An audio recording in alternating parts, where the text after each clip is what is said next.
Hey Boyd, how you doing? Okay, so Haunting of Hill House. Now, I have sung the praises of Mr. Flanagan many times on my series, so should be no surprise that, yeah, I love this series, not movie, series. Okay, so let's just get that out of the way right at the front. So, now, this one, if you know the story of The Haunting, or The Haunting of Hill House, you had to throw that knowledge pretty much out the door because that has next to nothing to do with what Flanagan's doing here. This was the first in his series of where he takes. Well, this one was just pretty much all of the haunt. Then, if you take The Haunting of Hill House by Shirley Jackson, throw it in a blender and spin and just see what happens.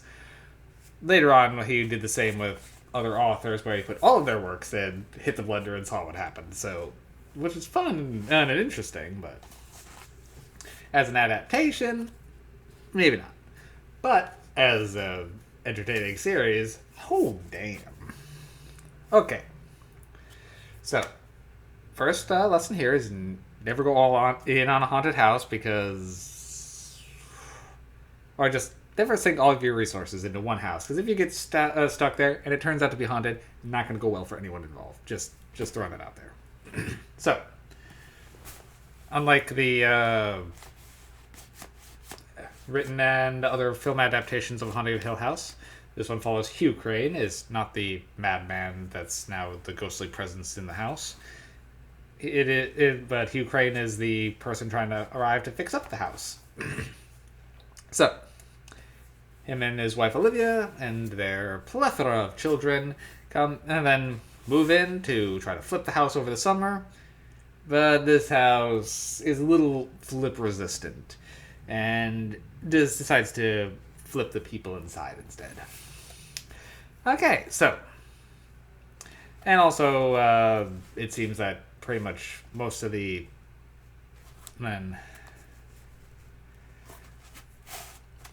kids in some way have some sort of like latent psychic abilities, or at least a lot of them seem to, particularly the girls in the family.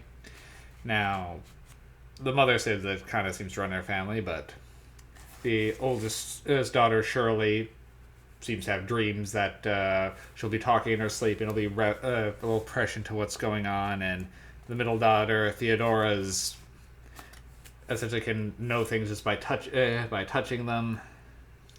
Things like that. So, there's kind of a level of supernatural even amongst the family itself. Young Nell, they think, seems to be more open to seeing things. I don't recall off the top of my head if she had anything beyond that. But then, I had the boys Stephen and young twin of Nell. I guess Nell has a twin connection with her twin brother. That seems to be her main thing. Twin brother. They're,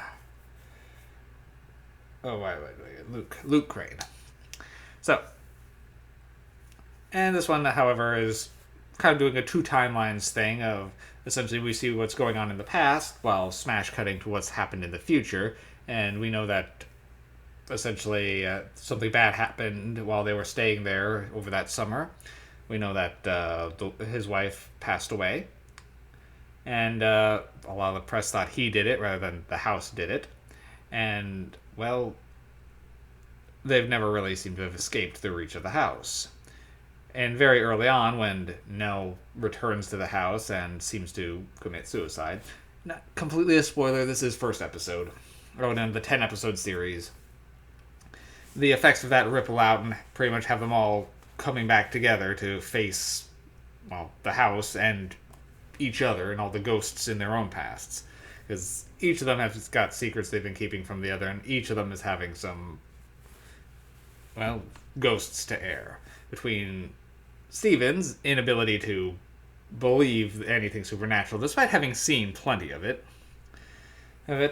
Theo's inability to open up to people, and has completely shut herself out. Shirley's control freak nature, despite the fact that she's berating people for the very thing she has done. And Luke is an addict. This family is falling apart. And now a death has brought them back together, and now they're trying to deal with each other. This, while it has some good ghostly imagery, works primarily as a good drama, really, because while the ghostly elements are there and can be downright alarming, particularly anything with the bent neck lady, the heart of this movie is, well, the series, is its heart. So, it does have its flaws. Timothy Hutton does a great job, but after what has come out about Timothy Hutton, I'm not sure. I haven't read too far into the accusations there and whether or not anything was ever proven, but it still is definitely a mark. And some of the child acting is a little dodgy here and there, particularly young Luke. His character is kind of, while adorable, it's a bit stilted. But for the most part, it's easy to overlook. There is so much going on, and it's definitely worth repeat viewings because once a few of the reveals happen, you can see the build up and the hints throughout it, so it's definitely worth the second watch. Also, that a lot of shots have an extra ghost pretty much hidden in them, and I've only spotted like 2 or 3 myself, so I know there's a lot, but if you're paying attention, you can see some extra stuff lurking about. It's only 10 episodes, though there's an unrated version which kind of extends a couple episodes, 3 of them longer. And I will say the episode The Perfect Storm, or The Two Storms, is gotta be one of the more cinematically perfect things I have seen. The first, it's like they're 50-minute episodes of like 40, it goes like 40 minutes without cutting. And when the camera is having ghosts, and when the ghosts are appearing and disappearing as the camera just is swooping around, it is impressive. So for me, there's a few detractors here or there, and I definitely have to be in the right mood to sit down for this one, so it's a good 9 MacGuffins.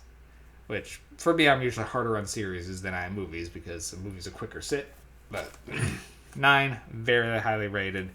For me, this is still probably my favorite Flanagan series. I love Midnight Mass, but that one I'm not going to pick up nearly as many times as Hill House. Bly Manor, I'll get to Bly Manor at a time. I do enjoy it. A lot of people, that one's got more mixed reviews. I like it. I still haven't actually seen Usher yet. I want to. I'll see it. But, anyway. Haunting of Hill House, 9 MacGuffins. Check it out, but yeah, check your knowledge of the show. Well, not the show, the book at the door. Also, I will say this series does have one of the best jump scares I have ever seen. Jump scares can be annoying if overused. This one uses them very sparingly, and they earn them. And the one that really gets you, if you've seen it, you know the scare. It's one of those things where if you know, you know. And I'm not going to spoil that for anyone, so. Okay. Yep. All I got on this one. See you later, Void.